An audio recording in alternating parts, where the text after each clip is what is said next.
নমস্কার, তোমাদের সকলের প্রিয় পাঠশালায় আরো একটি নতুন ক্লাসে তোমাদের সকলকে জানাই স্বাগত। আজকে আমি তোমাদের সাথে আলোচনা করব ক্লাস 4 এর ফাইনাল এক্সাম 2025 রানাটিং কোয়েশ্চেন ব্যাংকের পরিবেশের নবম স্কুলটির প্রশ্ন উত্তর। আমি আজকের ক্লাসটি শুরু করার আগে বলতে চাই আমার সকল সাবস্ক্রাইবারদের এবং আমার সকল ভিউয়ারদের অসংখ্য ধন্যবাদ জানাই, এবং যারা এই প্রথম আমার চ্যানেলটিকে ভিজিট করছো তারা অবশ্যই আমার চ্যানেলটিকে সাবস্ক্রাইব করে পাশে থাকা বেল আইকনটি প্রেস করে অল নোটিফিকেশন অন করে দিও, যাতে সকল ভিডিও আপলোড করার সাথে সাথে তোমাদের কাছে তার নোটিফিকেশন পৌঁছে যায়। আমি আজকে ক্লাসটি শুরু করে দিচ্ছি, সকলে মন দিয়ে লিখে নাও। নবম স্কুলটির নাম হলো বারাসাত প্যারীচরণ সরকার সরকারি উচ্চ বিদ্যালয়। একের প্রশ্নটি আছে, শূন্যস্থান পূরণ করো। জ্বলন্ত স্টোভে কখনোই ড্যাশ না। জ্বলন্ত স্টোভে কখনোই তেল ভরবো না। তেল ভরবো না। আদিম মানুষের ছবি আঁকার একটি উপাদান হলো কাঠকয়লা। আদি মাতার কথা বলেন হাসিয়ারা। স্কোয়াশ হলো এক ধরনের সবজি। কুরজি হলো একরকম গাছ। দুই প্রশ্নটি আছে, নিচের প্রশ্নগুলি এক কথায় উত্তর দাও। মিউজিয়ামকে বাংলায় কি বলে? মিউজিয়ামকে বাংলায় জাদুঘর বলে। একটি প্রাকৃতিক দুর্যোগের নাম লেখো। ঝড়। জোয়ার বাজরা কি? জোয়ার বাজরা হলো শস্য। এখানে তোমরা অন্য প্রাকৃতিক দুর্যোগের নামও লিখতে পারো, আমি আগে অনেকগুলি ক্লাসে করিয়ে দিয়েছি। মানুষ প্রথম কোন জন্তুকে পোষ বানিয়েছিল? কুকুরকে। পশ্চিমবঙ্গের কোথায় রেল ইঞ্জিন তৈরি হয়? চিত্তরঞ্জনে।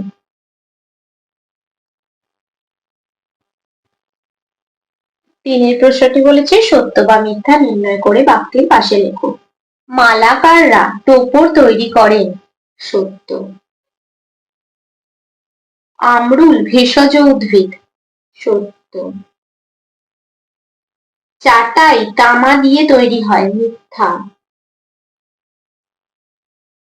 সুন্দরবন অঞ্চলের নাশপাতি খুব ভালো হয়। মিথ্যা। গর্জন তেল খনি থেকে তোলা হয়। মিথ্যা। চারেরটা বলেছে বামস্তম্ভের সঙ্গে ডান স্তম্ভ মিল করো। প্রথমে আছে ছৌ নাচ। মহাভারত। পৌষ মাস টুসু পরব। সারি গান মাছ ধরা। ঠেপ্পো পিতল ঢালাই শিল্পী। বালুচরি শাড়ি। পাঁচের প্রশ্নটি বলেছে কাকে বলে লেখো। প্রাকৃতিক দুর্যোগ, বজ্র, দূষণ, স্থাপত্য আর সংস্কৃতি। দেখো পরপর দেখাচ্ছি। প্রথম প্রাকৃতিক দুর্যোগ। প্রকৃতি থেকে যেসব দুর্যোগ হয় তাকে প্রাকৃতিক দুর্যোগ বলে। তারপর বজ্র, ফেলে দেওয়া অপ্রয়োজনীয় জিনিসকে বজ্র বলে। তারপর দূষণ, ক্ষতিকারক পদার্থ মিশে মাটি, জল, বায়ু ইত্যাদি প্রাকৃতিক পদার্থের গুণাগুণ নষ্ট হওয়াকে দূষণ বলে। তারপরে স্থাপত্য, পুরোনো দিনের বাড়ি, মন্দির, গির্জা এগুলিকে স্থাপত্য বলে। তারপরে সংস্কৃতি, এক জায়গায় অনেকদিন ধরে একসঙ্গে থাকার ফলে সমাজ তৈরি হয়। এই সমাজের লোকেরা কতকগুলি বিষয়ে এই রকম হয়। এদের পোশাক পরিচ্ছদ, খাওয়া দাওয়া, শিল্পকলা, নাচ গান, উৎসব প্রভৃতি একই রকম হয়, যা নিয়ে গড়ে ওঠে এদের সংস্কৃতি। পরবর্তী পৃষ্ঠায় কি কি প্রশ্ন দেওয়া আছে দেখে নেওয়া যাক। 6 প্রশ্নটি বলেছে প্রশ্ন অনুযায়ী উত্তর দাও। যে কোনো চারটি, 5টি লিখে দেখাচ্ছি। খাদ্য সংরক্ষণ বা খাবার জমিয়ে রাখার কয়েকটি পদ্ধতি লেখো। খাবার জমিয়ে রাখলে কি কি সুবিধা পাওয়া যায়?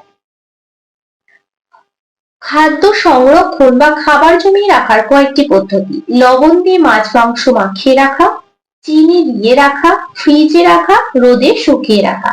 আর খাবার জমিয়ে রাখার সুবিধাগুলি হলো খাবার অনেকদিন ভালো থাকে, আবার বাজারে যেতে হয় না, প্রয়োজনের সময় সহজেই পাওয়া যায়, সময় ও পরিশ্রম বাঁচে, হঠাৎ অতিথি এলে দ্রুত খাবার দেওয়া যায়।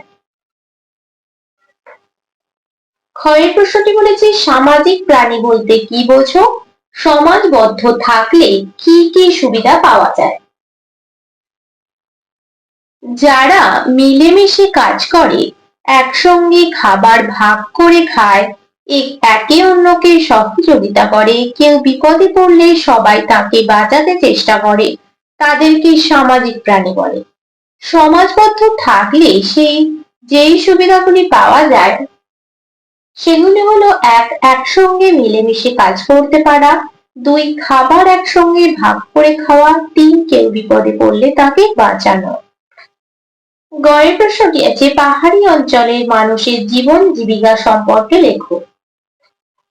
পাহাড়ি অঞ্চলের মানুষের জীবন জীবিকা হলো: 1 স্থানীয় মানুষ গাড়িতে করে পর্যটকদের ঘোরান, 2 হোটেলের থাকার ব্যবস্থা করে দেন, 3 খাবার বা শীতের পোশাক ওই সব পর্যটকদের কাছে বিক্রি করেন, 4 অনেকে হাতের তৈরি জিনিসও মেলের আশেপাশে রাস্তার ধারে বিক্রি করে, 5 জঙ্গলের কাঠ থেকে নানা আসবাবপত্র ও প্যাকিং বাক্স তৈরির কাজও বহু মানুষ করেন।